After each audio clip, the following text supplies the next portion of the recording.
Fast, focused, and fearless. Here's everything you need to know as you jumpstart your day. I'm Angela Lagunzad Castro.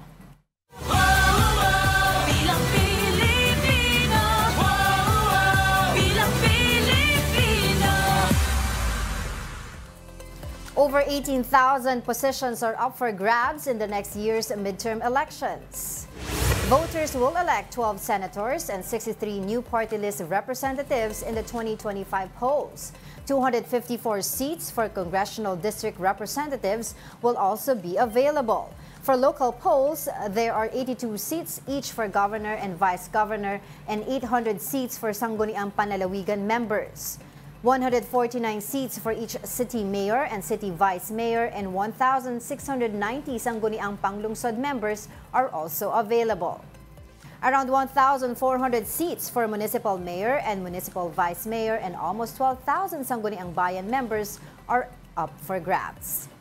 Meanwhile, in BARM, voters will decide who are going to occupy the 25 seats for the members of parliament and 40 seats for party representatives. The election day is on May 12, 2025. It is the last day to file certificates of candidacy for those who wish to run in the 2025 midterm elections. So let's take a quick look at the current situation at Tent City Manila Hotel. For the update, we are joined by Pauline Versosa. Hey Pauline, kumusta ang sitwasyon dyan?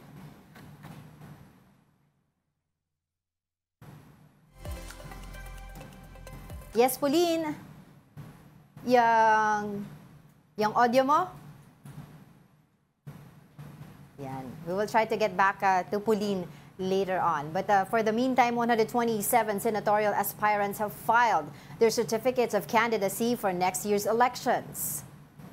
49 of them have registered their COC yesterday. Meanwhile, 50 party lists eyeing a seat in the Congress have filed their candidacy on day 7. So far, 137 party list groups have filed their respective certificates of nomination and acceptance so far. Now, outside the Manila Hotel, supporters of those who wish to run in the upcoming elections are expected to gather. Let's take a look at the situation there with mobile journalist Merimon Reyes. Merimon, kumusta na ang sitwasyon dyan sa labas? Last day ng filing of COC tsaka ng CONA, wala pa tayo nakikita dito sa labas ng Manila Hotel Tent City. Especially dito sa Katigbak Parkway, medyo maluwag pa, puro mga sasakyan pa lang daw na pwedeng magparada dito, yung mga may events sa Manila Hotel at the same. Yes, Merimon? We're having a technical difficulty, but we'll get back to Merimon later on. Now, it's official, there will be no Dutertes on the Senate floor. Former President Rodrigo Duterte have filed his candidacy for Davao City Mayor. His son, Davao City Mayor Baste, is his running mate. Meanwhile, Pulong Duterte is seeking his final term as Davao City's 1st District Representative. Bril Montalvo with the report. An hour before the COMELEC office in Davao closed, Rodrigo Duterte made formal his bid to return as city mayor with his partner Hanelet Avancenia. The former president filed his certificate of candidacy true to what he announced over the weekend. Digong said he is only responding to clamor from Davaoeños to reclaim the post he held for more than 2 decades. His vice mayor is incumbent City Mayor Sebastian Baste Duterte, who also filed his COC Monday afternoon. Actually, over the past 2 days, nagkaroon kayo mga changes, but only final yun ang mga naisip lang. Asa tanaw na mo bayo, komportable ra. So, boto na lang itong pastoryawan. Anak na lang. Nalipay na po ko nga kuhan. Ang mga tauhan na mga taga-Davao, nalipay sila nga balik ang pinalangga na to former president or former mayor diri sa Davao City. This ends weeks, even months of speculation that the Duterte men want 1 seat each at the upper chamber. Up until last week, the family's ally and re-electionist Senator Bato de la Rosa told One News he was hoping Baste could join the PDP senatorial ticket. Recall too that back in June, Vice President Sara Duterte said that her father and brothers Sebastian and Paulo are all running for senator in the midterm elections. Of the three, only the former president managed to land a good spot in the recent SWS survey for senatorial preference, coming in at 4th or 5th. But the patriarch said he is no longer interested in a national post. You think that I can carry a national campaign at my age? Or you want me to die? Magkukulaps lang ako niyan eh. I think that at my age, 73, mukhang hindi ko na kaya. Let us be realistic about it. But make no mistake about it, he wants to bring back the Duterte brand of leadership, especially when it comes to illegal drugs. Kung tatakbo ako ng mayor, same. At this early sabihin ko na, lumayo na kayo. Ngayon na. Kung ako ang mamayor, mamamatay talaga kayo. Do not expect na pag mag-enkwentro tayo, bubuhayin kita. Nag-warning na ako sa inyo. And there will also be no recalibration or taming of the war on drugs with a successful comeback at the Davao City Hall. I just want a peaceful city. Pag inabutan ko kayo, patayan talaga tayo. Pati yung human rights, sabihin ko na ngayon. Kayong dapat yung human rights, i-contact na nila kung sino itong ulo na to. Kasi mamamatay talaga yan. If Digong wins in 2025, this will be his 8th term as Davao City Mayor. He held the spot for exactly 22 years and 4 months. He was Vice Mayor and President in between. The question is, who's challenging the Dutertes? It remains to be seen if the Nogralises of Davao will be fielding candidates of the last day of COC filing this Tuesday, October 8. Although there's expectation Congresswoman Margarita Mix Nograles may gun for the mayoralty too. Then there's the third Duterte. Pulong is gunning for re-election as Davao City 1st District Representative. He also filed his COC on Monday through his lawyer Elijah Manuel Pipito. If Pulong wins next year, this will be his third and final term. For News 5, Bril Montalvo, We Are One News. It is the last day to file certificates of candidacy for those who wish to run in the 2025 midterm elections. So let's take a quick look at the current situation at Tent City Manila Hotel. For the update, we are joined by Pauline Versosa. Hey, Pauline.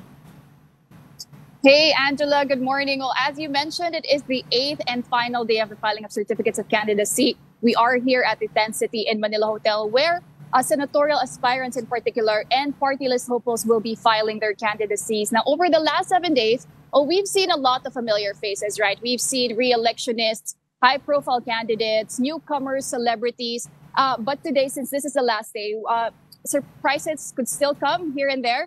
But right now, the situation is still generally peaceful here inside Tent City. But any minute now, things could change because the filing of COC has already kicked off as of 8 in the morning. And the COMELEC, our COMELEC chairman, George Garcia, is actually expecting an influx nga nitong last-minute filers today. That's both in the national and local levels. They will be accepting COCs until 5 this afternoon. And here, candidates will still be going through the same process as they did since day one. They will file their forms. They will have their photographs taken with their COCs, and they will be given 3 minutes to deliver their speech, as well as answer questions from the media.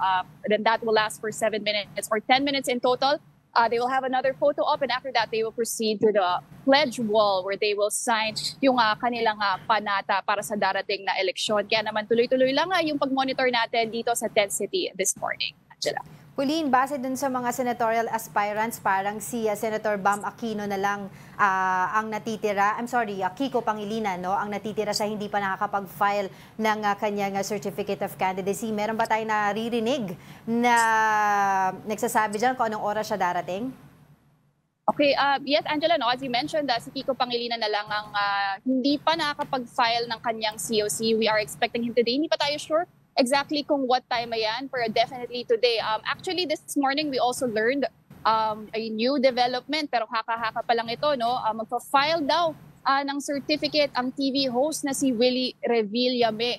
So narinig natin, yan ay para sa pagkasenador. Although his side has not confirmed this yet. So we will be monitoring the situation here at Iten City. But as far as other names are concerned, medyo pagdating sa mga senatorial aspirants, wala na masyado, no? Because the administration slate is already complete. Nakapag-file na rin ang ilang oposisyon, pati na rin ang mga independent candidates. Sa party lists, meron pa daw, ina-expect ang COMELEC around 23. So we expect them to come here before 5 p.m. today. Angela.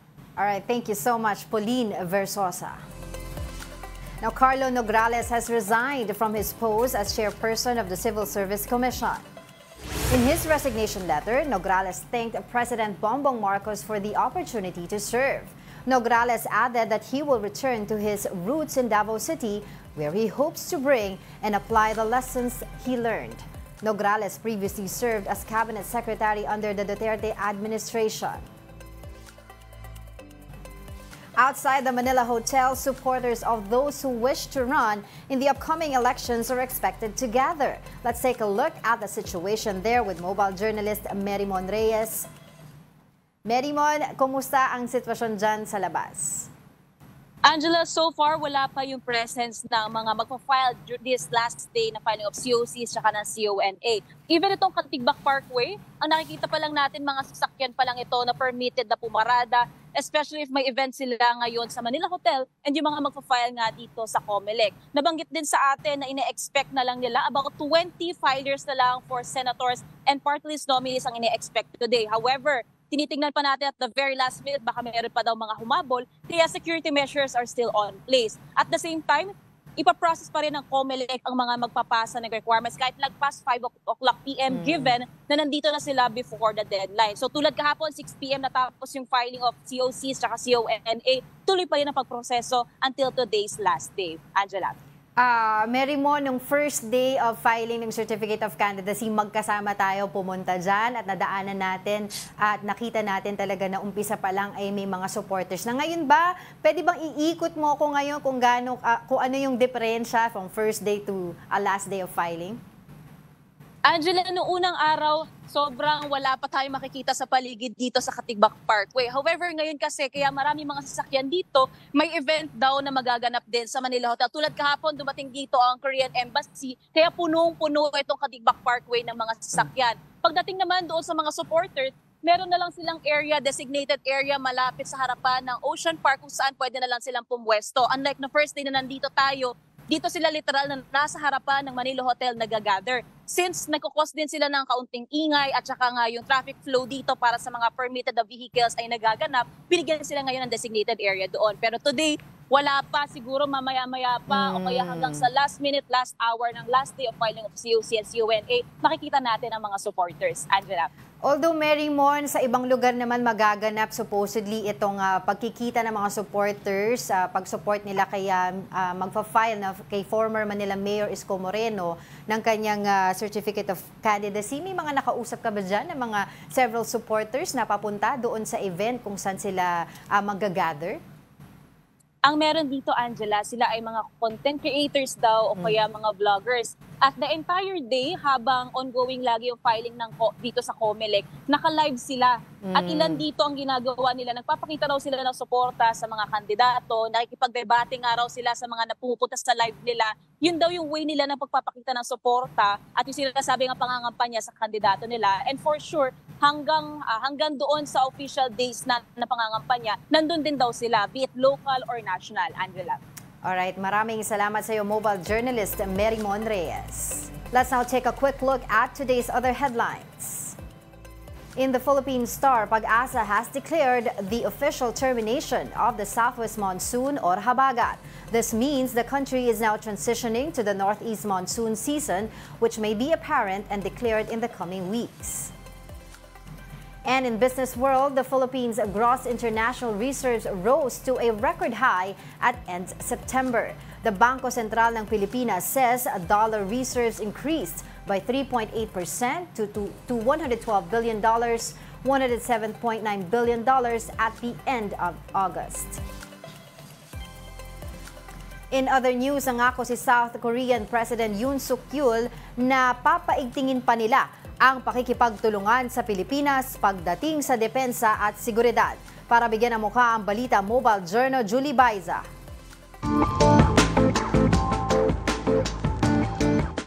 Personal na sinalubong sa Malacanang ni Pangulong Bongbong Marcos at First Lady Liza Araneta Marcos si Republic of Korea President Yoon Suk-yeol.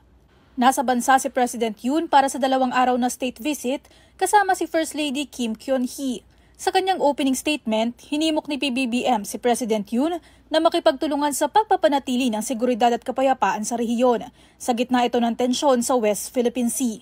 As a geopolitical environment is only becoming more complex, we must work together to achieve prosperity for our peoples and to promote a rules-based order governed by international law, including the 1982 UNCLOS and the binding 2016 Arbitral Award. Patuloy daw ang paglakas ng ugnayan ng dalawang bansa na nagsimula pa noong pumutok ang Korean War. Umaasa ang Pangulo na mas mapapaigting pa ang ugnayang ito, partikular sa defense at maritime exchanges. Today, we have a robust partnership in a myriad of fields of cooperation, including defense and security, maritime cooperation, trade, development, and people-to-people exchanges. From here, there is nowhere else to go but up. Hindi naman nakalimot ang Pangulo sa pagpapasalamat sa personal na pagbisita ni President Yoon. Sa kanyang panig, binigyan din ni Yoon ang halaga ng relasyon ng Pilipinas at Korea sa nakalipas na 75 taon. I hope that my state visit will serve as an opportunity to not only further enhance our trade and economic cooperation, but also widen the scope of our partnership to include future-oriented sectors such as security, digital technology, and energy. Positibo raw siya na marami pa silang matatalakay sa pagpapaunlad ng dalawang bansa kasabay ng kanyang pagbisita. Mobile Journal Julie Baiza po, hatid ang mukha ng balita.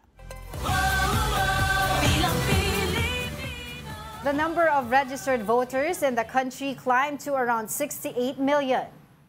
Of this number, over 3 million are new voters, but the COMELEC were able to process over 7 million applications during the registration period. Some of these are for reactivation and transfer of voter records. Now from Manila, we now go to San Juan kung saan naghahain ng COC ang mga nagbabalak tumakbo bilang congressman. For update, makakasama po natin ngayon si mobile journalist Francis Orsio. Francis, kumusta ang sitwasyon dyan? May mga inaasahan pa ba tayo ng mga maghahain ng kanilang COC today? Yes, Angela, aspirants for House seats are yet to arrive here in COMELEC Green Hills in San Juan City. Pero dahil nga since it's the last day of the filing of the Certificate of Candidacy, ay inaasahan din, ayon na din sa COMELEC na may pagdansa ng mga candidates na magpa-file dito sa San Juan City for the Metro Manila House seats. Angela. Si Mayor Francis Zamora ba, inaasahan ba ngayong araw na siya na makakapag-file ng kanyang Certificate of Candidacy, knowing na it's the last day today? Yes, Angela, no, nakakuha rin tayo ng balita sa San Juan City Hall and from the camp of Mayor Francis Zamora. At sinasabi niya nga na ngayong umaga dito sa San Juan ay magpa-file na siya ng kanyang Certificate of Candidacy para sa pagka-alkalde muli dito sa lungsod ng San Juan, Angela. Ang kanyang running mate, sino pa? Yun pa rin ba?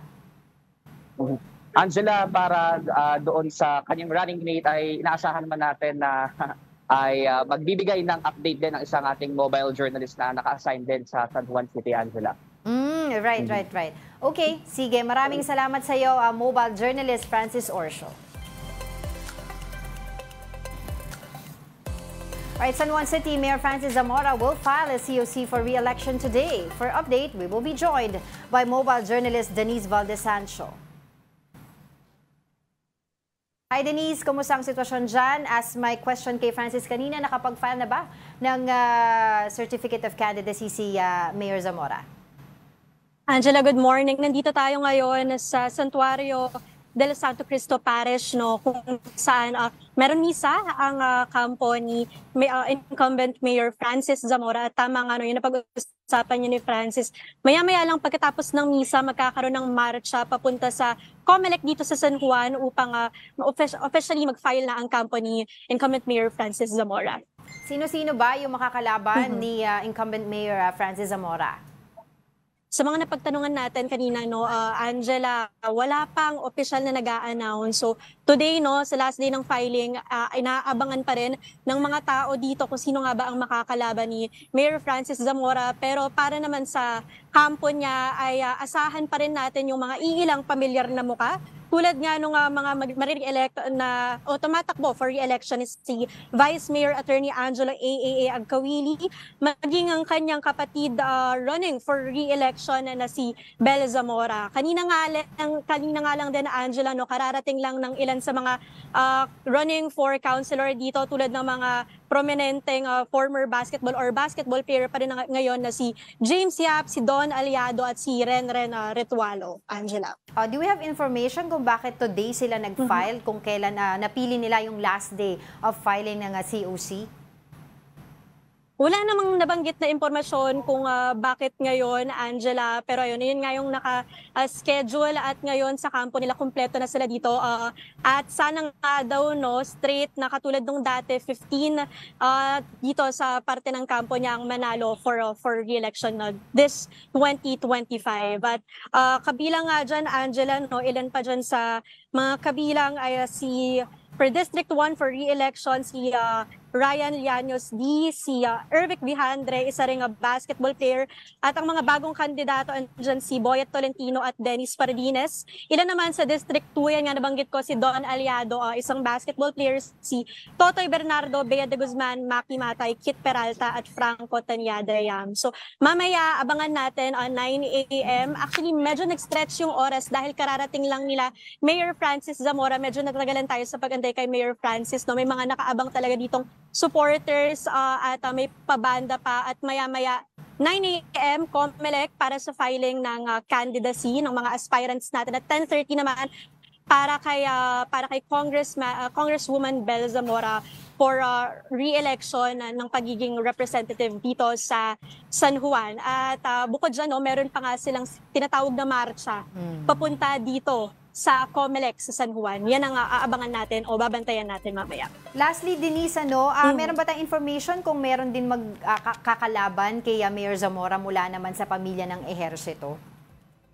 Yan ay merong bali-balita dito, Angela. Yan din ang syempre binabanggit ng mga supporter na nandito dahil makikita mo naman sa likod ko, no, pulang-pula mula sa tent. Kanina, punong-puno yan ng mga tao. Pumasok na si pasukan na nga lang ngayon sa simbahan para sa misa. Pero sa mga napagtanungan ko, paulit-ulit, no, mukhang sa kabilang panig ay mga estrada. Pero hindi talaga natin masabi dahil wala pa raw nag-a-announce bukod nga sa partido nila, Mayor Francis Zamora. Alright, maraming salamat sa iyo, mobile journalist Denise Valdez-Sancho. And those are the top stories of the hour. Join us later at 9 a.m. as we continue to monitor the day's biggest stories. I'm Angela Lagunzad Castro. We are One News.